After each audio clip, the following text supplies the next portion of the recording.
Hello y bienvenidos a un nuevo episodio del Alimente Podcast. Soy su host, Rebe, especialista en trastornos alimenticios, alimentación intuitiva y health coach certificada por la INN. Y quiero que toquemos un tema que básicamente es el de la depresión que está ligada a un trastorno alimenticio. Entonces, mucha gente piensa que las personas que tienen un trastorno alimenticio simplemente lo tienen porque un día decidieron querer ser más delgadas y está todo este estigma que dice que las personas son vanidosas y realmente solo piensan en ellas porque quieren obviamente tener el cuerpo súper delgado y tener este cuerpo súper fitness, pero no necesariamente es así. Yo te voy a explicar por qué. El punto es que en todo esto existe mucha más información atrás que lo que solo se está viendo es un trastorno alimenticio. Generalmente una persona que tiene un trastorno alimenticio hay muchas cosas que están atrás en el fondo que uno solo no está viendo. ¿Por qué? Porque está cegado. Realmente no es culpa de nadie que esto esté pasando, pero es verdad que la gente piense que la gente que tiene un trastorno alimenticio simplemente tiene que comer ya, simplemente es porque quiere estar delgada, o simplemente es por un sencillo capricho y pues obviamente las cosas no van por ahí. Entonces, para entrar un poco en el tema, quiero decirles que en un poco de mi historia, cuando yo empecé a tener un trastorno alimenticio, en algún momento sí fue indicado porque yo me sentía insuficiente. Yo tuve una relación en la que no funcionó, en la que esta persona me dio la espalda y me abandonó cuando yo más lo necesitaba. Y por tanto así, yo empecé a dudar de mis capacidades. Empecé a dudar de lo que era capaz. Empecé a dudar de si tal vez yo sí era como una buena persona quizá y por eso me estaban pasando estas cosas. O si en realidad yo era lo suficientemente bonita o si yo era lo suficientemente válida para estar con esta persona porque esta persona se fue con alguien más. Entonces sí existió mucha comparación en el de la otra persona y yo. Y cuando esto sucedió, yo empecé a experimentar muchas más cosas. Nunca había estado libre de una relación, realmente nunca había estado sola. Entonces empecé a experimentar con mis amigas lo que en realidad era estar sola. Entonces, para mí fue muy importante el hecho de poder venir y decir, ok, estoy sola, ¿y qué voy a hacer con eso en este preciso momento? Entonces, yo empecé a enfocarme mucho en el estar acompañada con mis amigas. Y la verdad es que fueron bastante buenas en mi recuperación. Sin embargo, yo no había tocado otros temas que estaban atrás en el fondo. Y todo esto que venía atrás en el fondo era un poco de cómo me miraba yo a mí misma. Entonces, un día me levanté sin querer, me estaba viendo a mí misma y me di cuenta que eso realmente no me estaba gustando demasiado, no me estaba favoreciendo. Entonces vine yo y como que dije, ay, sí, en realidad voy a meterme a una dieta, voy a hacer ejercicio, me voy a poner super fitness, porque si esta persona me dejó fue porque yo no estaba suficientemente bonita, suficientemente fitness para él. Entonces yo empecé en todo esto y envolverme de todo lo de la alimentación y yo ya lo he contado en otros podcasts, pero es para darles un poco de introducción.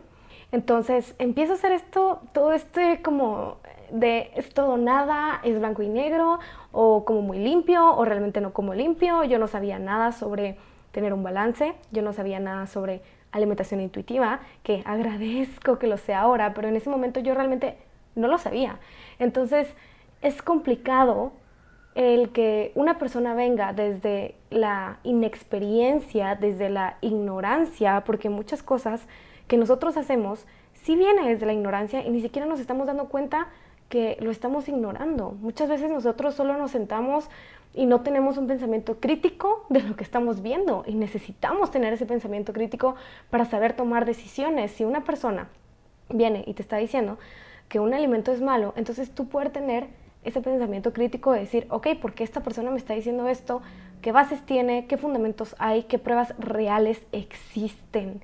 Entonces, en base a eso, tú ya puedes elegir un criterio propio de lo que quieres creer o de lo que no quieres creer.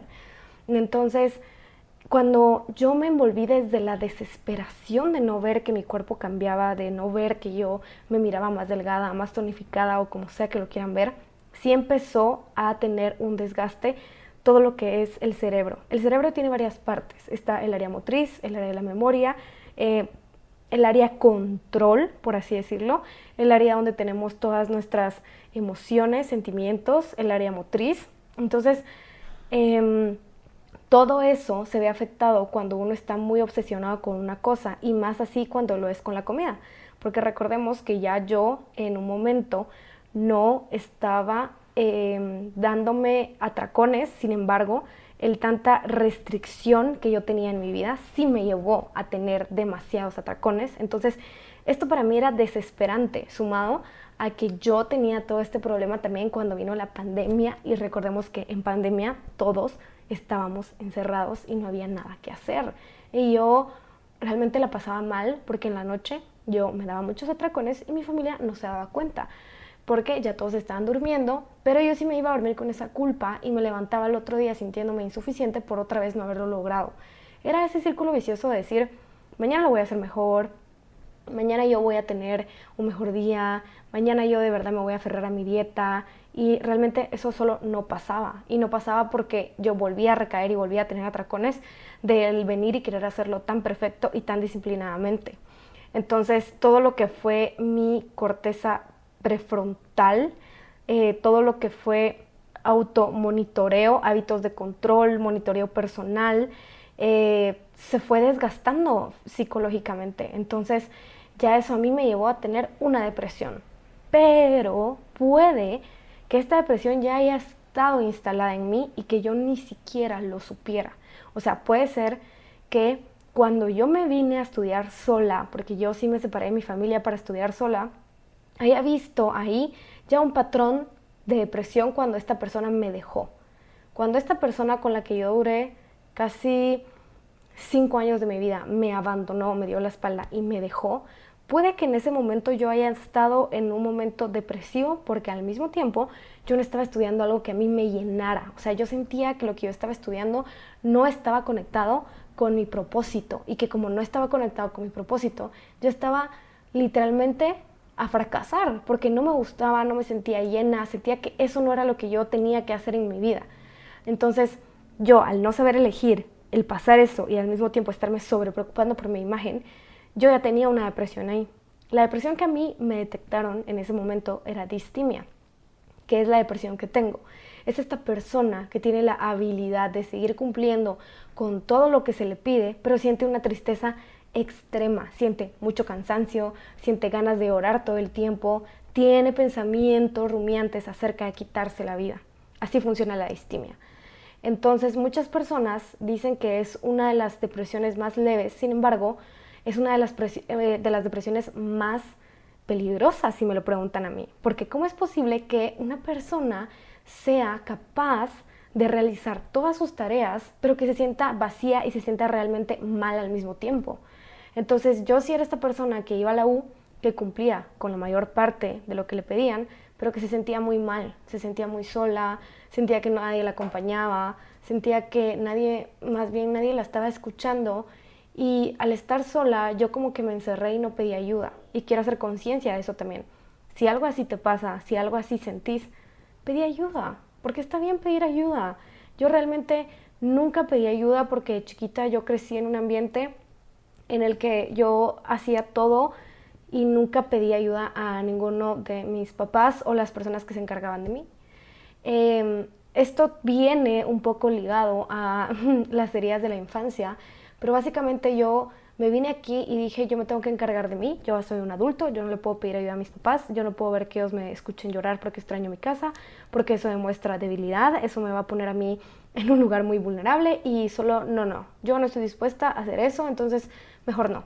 Entonces como que me encerré en el pensamiento de soy yo, solo yo puedo trabajar, solo yo puedo hacer las cosas, a mí nadie me tiene que ayudar y yo no tengo por qué molestar a las otras personas con mis cosas. Entonces yo me encerraba aquí y realmente cuando yo regresé tuve que reorganizar ciertas cosas, ciertos lugares, cambiarlos de lugar, cambiar ciertos olores, porque el entrar otra vez en la casa, en el hogar que yo había formado como caótico, o sea, entrar en este apartamento que es donde yo vivo, que es de mis papás también, y recordar todas las cosas que yo hice de abuso contra mí, como el vomitar, el intentarme aguantar un atracón, el estar en esta cocina y darme atracones. O sea, eran pensamientos muy fuertes y muy tristes que yo decía, Dios mío, yo solo miraba el pasado y decía, no puede ser todo esto que pasé sola y nunca le dije a nadie.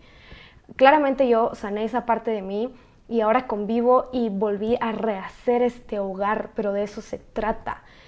Una de las partes cuando uno tiene una depresión o un trastorno es rehacer prácticamente tu vida, rehacer tu propósito, rehacer por qué tú estás aquí. Y si tú estás escuchando este podcast, quiero que sepas que tu propósito simplemente puede ser ya existir. El propósito tuyo es venir aquí a servir de la forma en que sea. Puede que tu propósito haya sido darle 5 quetzales a esa mujer que no tenía para comer. Puede que tu propósito haya sido comprarle un menú de algún alimento a ese niño que estaba vendiendo cosas en el semáforo. Puede que tu propósito haya sido escuchar a tus amigas cuando hayan estado mal. O sea, no tenemos que basar este propósito como en solo mi carrera y solo lo que estoy estudiando, voy a ejercer toda mi vida y esto es para lo que vine al mundo, este es mi propósito. No. Tu propósito va mucho más allá de lo que tú estás viendo ahorita. Tu propósito es levantarte todos los días, sonreírle a la persona que te abre la puerta, hacer favores, escuchar a tus amigos, estar para tu familia, tener una relación. Eso es un propósito. Pero cuando uno tiene una depresión, se van los propósitos. Los propósitos ya no están. Uno no se siente con esa capacidad de decir, ay, soy agradecido por levantarme y por tener todas estas cosas, que el agradecimiento es fundamental porque nos estamos recordando constantemente que somos muy afortunados de tener cosas que otras personas tristemente no tienen. Entonces, todo esto para una persona que está en depresión es imposible, simplemente porque ya no le interesa, uno pierde el interés. Y yo sí había perdido el interés. O sea, ya llegó un punto en el que yo era hiperfuncional, estaba haciendo todo bien, hacía mis tareas, pero yo ya no lo sentía así y simplemente un día dije, ya no voy a hacer nada y punto. Y literalmente lo que hice fue ya no hacer nada. Pero ahí es como que los últimos pasos de una persona que ya no le interesa su vida, que realmente prefiere ya no vivir. Y así de sencillo, se fue la vida. ¿Y ya para qué? Porque para mí era como, yo de verdad quiero dejar de sentir este sentimiento. Yo de verdad quiero dejar de sentir esto que siento. Entonces, para dejar de sentir esto que siento tan duro, tan triste, tan pesado, prefiero quitarme la vida.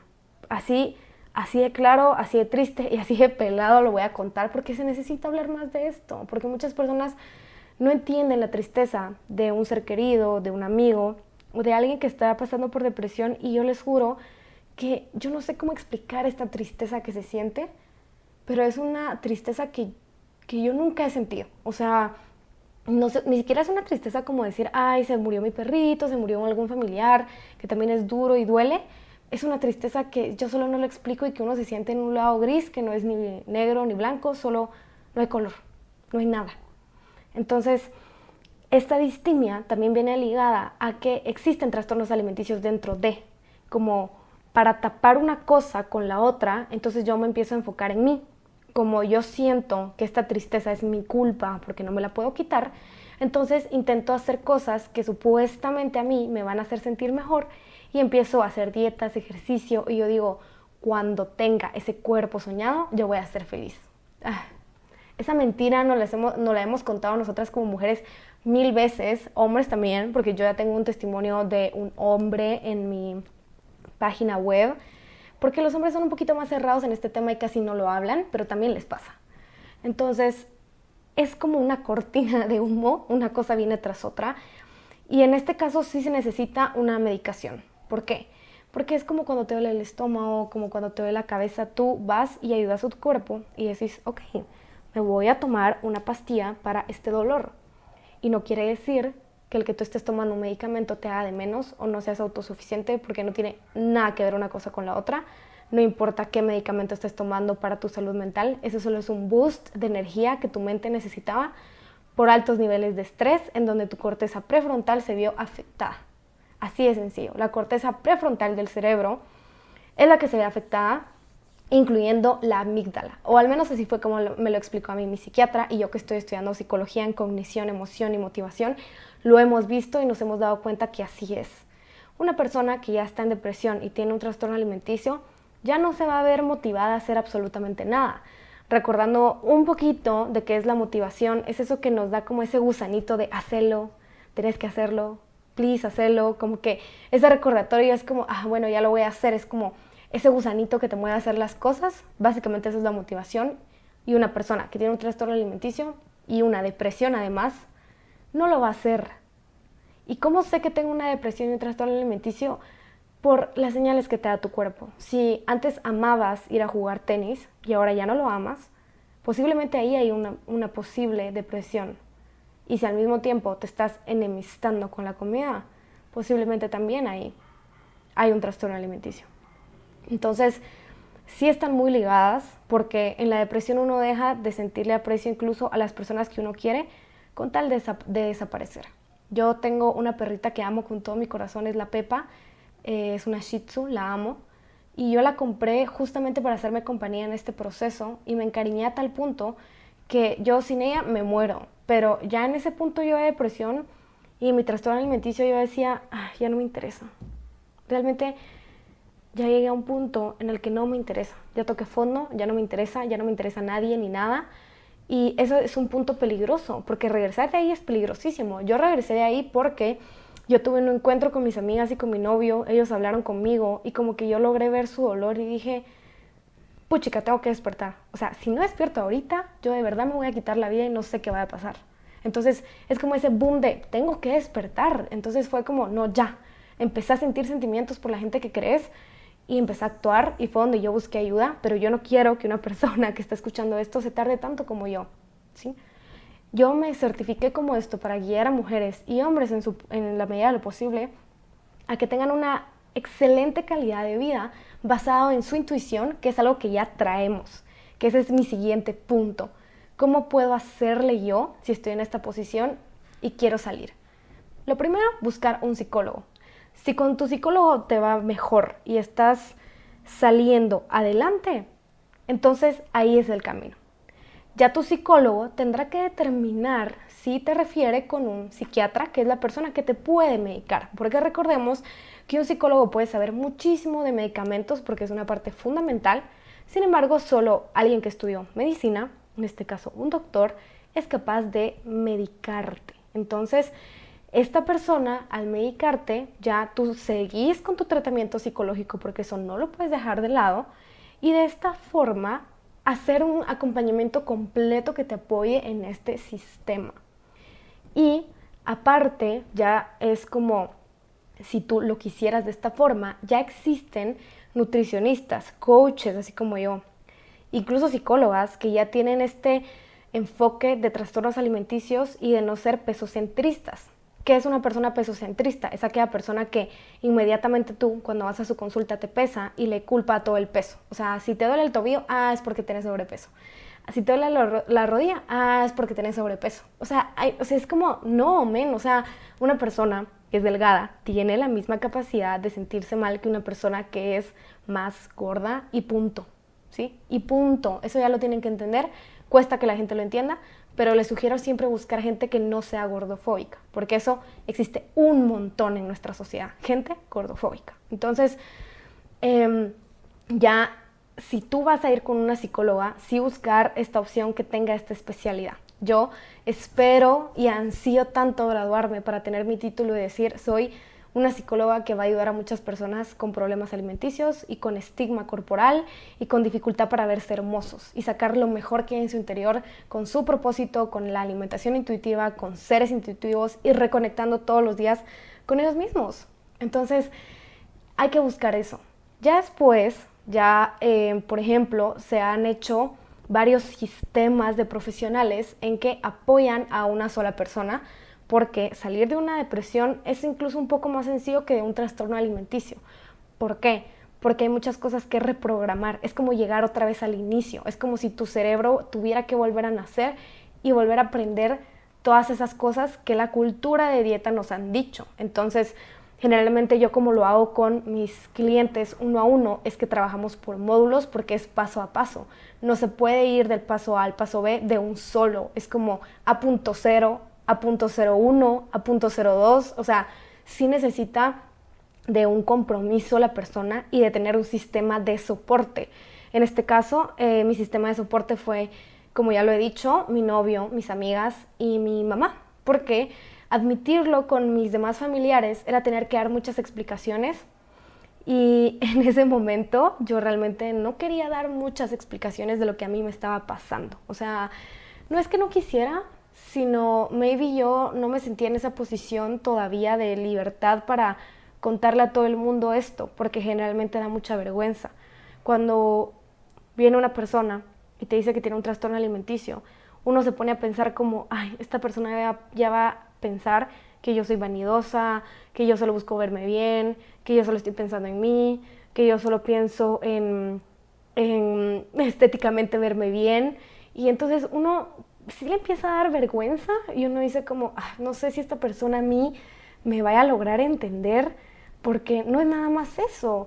Yo ocultaba, digamos, con este trastorno alimenticio mi depresión y el estar en una carrera, ay perdón, ya me puse ronca, el estar en una carrera que a mí realmente no me funcionaba, no me gustaba. Yo estaba enemistada con mi papá también, siempre hemos tenido una relación un poco dura ahí, y entonces eran un montón de cosas, entonces era obvio que solo eso no se iba a dar bien, pues. Entonces, si tú estás pasando por algo parecido, yo te aconsejo y te puedo decir que tenés que buscar un sistema de soporte bien grande.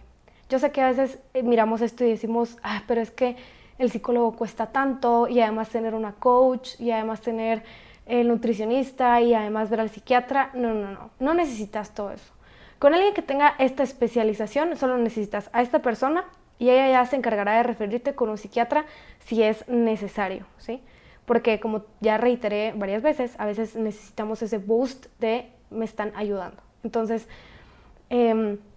y también es importante que tú puedas identificar ciertas señales en alguien más. O sea, a veces no es tanto con uno, sino por ejemplo esa amiga que inmediatamente después de comer se va al baño, esa amiga que tú miras que de repente se queja mucho de su cuerpo, esta amiga que tú miras que de repente es como, ay, ya se metió a otro reto fitness, o ya está hablando otra vez del peso. Porque si te das cuenta, en esta cultura de dieta, todo el tiempo están hablando del peso. O sea, tú vas a un desayuno con tus amigas, con tu familia, y lo primero que sale es el peso. Si tú vas a una refacción con tus amigas o algo así, lo primero que te dicen, ay, es que subí no sé cuántos kilos en la pandemia y los tengo que bajar. O a mí mi doctor ya me recomendó tal dieta, o a mí me funcionó el ayuno intermitente.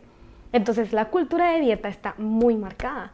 Y toda esta gente que sí está muy obsesionada y lo único que habla es el peso, ahí hay un problema. Tal vez un problema que ni siquiera la persona se ha dado cuenta que tiene, pero ahí hay un problema. Y entonces después, ¿qué pasa? Que se refuerza cada vez que las personas hablan de esto y dicen como, ay, sí, deberías de bajar de peso porque tú tienes una cara tan linda, pero te mirarías tan bonita delgada. ¿Quién te preguntó? No tenemos ningún derecho a opinar de cuerpos ajenos, ¿sí? Y mucho menos de hacer este tipo de afirmaciones. Y cuidado con los niños, porque si tú sos hermana, mamá, tía, prima, familiar, tío o lo que sea, y hay niños chiquitos presentes, evitemos hablar de estos temas. Evitemos quejarnos en el espejo si tenemos niños chiquitos. Evitemos como mamás o papás el estar diciéndonos no me gusta mi cuerpo delante de mi chiquito o mi chiquita, que sería mi hijo o mi hija. ¿Por qué? Porque si, por ejemplo, esa niña es idéntica a mí y todo el mundo sabe que es idéntica a mí y me dicen como, Rebe, tu hija se parece un montón a ti, y vengo yo y digo, ay, en el espejo odio mis piernas, no las soporto, de verdad, no me gusta mi cuerpo, no me gusta cómo soy, esta niña lo está viendo y se va a comparar con ella misma y va a decir, si mi mamá se está quejando de mi cuerpo a esta magnitud y yo tengo el mismo, es como, las mías también son feas entonces. ¿Sí? O sea, si mi mamá, que es mi figura, se está quejando delante de mí de eso, es porque entonces estamos mal todos, porque yo soy igual que ella. Entonces a veces hacemos este tipo de conductas sin querer, o hablar de los niños delante de, ay no, es que yo ahorita no estoy comiendo tanta azúcar porque quiero bajar de peso, o ay no, es que deberías medirle el azúcar a tu hijo porque puede subir de peso y que el azúcar es adictiva. Ay, God, no, el azúcar no es adictiva. En tal caso, al ser humano le gusta sentir esto dulce en la combinación de carbohidratos, grasas y fruta en algunos casos, proteína, y toda esta combinación es la que hace que a uno le guste lo dulce. Pero no es como que tú vayas a tu bote de Splenda o de azúcar y digas, ay, ahorita voy a meter una cucharada y me la voy a llevar a la boca. O sea, no. Entonces, son este tipo de cosas que uno tiene que estar muy focusón para no hacerla delante de los niños. Y menos si somos mamás o futuros papás que, por ejemplo, queremos como que controlarle la dieta a nuestros hijos. Eso es malísimo. El estarle diciendo, no, no puedes comer eso. No, mejor eso no. O no te vayas a comer tantos panes. O vamos a ir a la piñata, pero no vayas a estar viendo el pastel porque no te voy a dar. Eso no está bien. Y eso no está, o sea, no es objetivo. Si tú quieres que tu hijo aprenda a comer, en este caso, ya me salté todo el tema hasta los hijos, es enseñarle tú. El que experimente con las frutas, el que él solo arme su comida, el que él pruebe, se manche, bote las cosas, las toque con las manos. Y si tú quieres que él sea una persona intuitiva, pues entonces decirle, mira, comamos fruta, comamos esto, todo manosealo literalmente, tócalo, y después comemos dulces y estas cosas. Pero no le puedes decir como, ay, no toques los dulces, pero tú no lo has introducido a todos los demás alimentos como debe de ser. Y aquí también viene algo que tú puedes empezar a hacer desde hoy, que es hacer mindful eating. Entonces, el mindful eating es esto de comer despacio y de ver al alimento desde otra perspectiva. Nosotros como seres humanos a veces estamos comiendo todo el tiempo en modo avión y no nos estamos deteniendo a sentir toda la gama de sabores que existe en nuestro plato. Entonces, como yo lo hago con mis clientes o como empezamos a hacerlo y como lo hago yo también a veces, es por ejemplo con una fruta. Una fruta que no sea muy grande, una fruta que sea mediana. Entonces tú vas a jugar con esa fruta con tus dedos, con tus labios, luego con tus dientes y luego adentro de tu boca. Todo esto en una secuencia de segundos antes de tragar. Y todo esto nos da una experiencia con la comida totalmente mágica y distinta porque tú estás logrando sentir completamente este alimento. O sea, tú estás logrando sentir cada parte de la uva o cada parte de esa galleta que elegiste. Y te das cuenta que es como, yo nunca había sentido una fruta así. Claro, porque aquí ya metimos cuerpo, mente y alma. O sea, ya estamos en un espacio controlado en el que toda nuestra atención está en nuestro plato y haciendo mindful eating. No es lo mismo que yo me siente, agarre una cucharada, me la coma y ya, that's it. No va por ahí, no es lo mismo. Entonces, es un ambiente controlado, ¿por qué? Porque a mí me gusta que, por ejemplo, estén en un lugar tranquilo, solos o acompañados con su persona favorita, arreglen la mesa, saquen su cafecito, saquen un plato que les guste mucho para poder poner las cosas ahí, hacer como una date con ustedes. En este proceso de sanar con la alimentación es muy importante datearse con uno mismo, salir con uno mismo a practicar el mindful eating en restaurantes. A pesar de que haya mucha bulla de la gente, uno tiene que ser capaz de estar focusón solo en su plato, en silencio. Y por eso es que hay que comer sin distraerse, por eso es que no hay que estar viendo la compu, el teléfono, que la televisión, porque entonces eso nos hace desconectar de nosotros mismos y ya no estamos siendo capaces de comer con objetividad, ¿sí? Incluso hay estudios que ya demuestran que el comer poniendo atención hace que sintas la saciedad más rápido. ¿Y qué es la saciedad? Sentir que ya te llenaste y que estás satisfecho. Porque entonces sos capaz de identificar que, por ejemplo, tu lengua ya no siente el mismo sabor que al inicio. Ya no está tan rico y simplemente ya no se te antoja lo que está en el plato y sos capaz de dejarlo ahí. Porque también esto viene ya desde hace mucho tiempo, que los papás lo obligan a comerse a uno todo su plato y eso también daña estas conexiones de hambre y saciedad. Si a uno lo obligan a terminarse su plato cuando uno está comiendo y es niño, ahí estamos dañando la saciedad de este niño, porque él ya sabe hasta dónde quiere comer. Y si tú lo obligas, ya no vas a ver, o sea, va a necesitar que tú le digas hasta dónde y no podemos estar como, no sé, policías viendo hasta dónde puede comer la gente o hasta dónde no, porque eso es muy bioindividual. Entonces, algo que también es muy marcado y la gente todavía como que no lo comprende mucho, es que cuando uno tiene un día muy cansado, cuando uno está mentalmente cansado, uno va a comer más, porque el cerebro es lo que más consume calorías, aunque ustedes no me lo crean.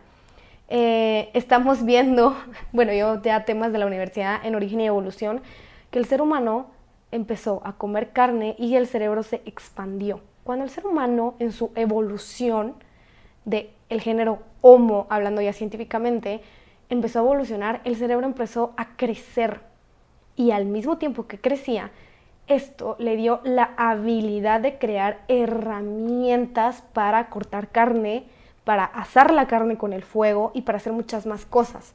Lo que quiere decir que en nuestro cerebro, al expandirse, nos dio más inteligencia motriz para hacer las cosas. Entonces, no te castigues si un día quieres comer más o menos, porque puede ser que tuviste un día muy cargado emocionalmente y que tu cuerpo lo necesite porque necesite recuperar toda esa energía y eso está bien.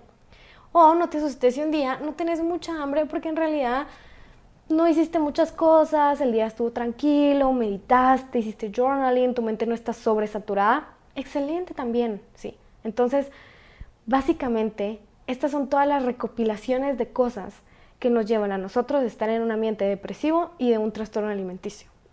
Estas son las cosas que yo puedo hacer y las cosas que puedo empezarme a dar cuenta para de verdad tener un boom en la sociedad y que logremos cambiar esta cultura de dietas, sí, esta cultura dietante, y el poder darme cuenta si alguien a mi alrededor necesita este tipo de ayuda, si necesita algún tipo de acompañamiento, porque no tiene por qué hacerlo solo.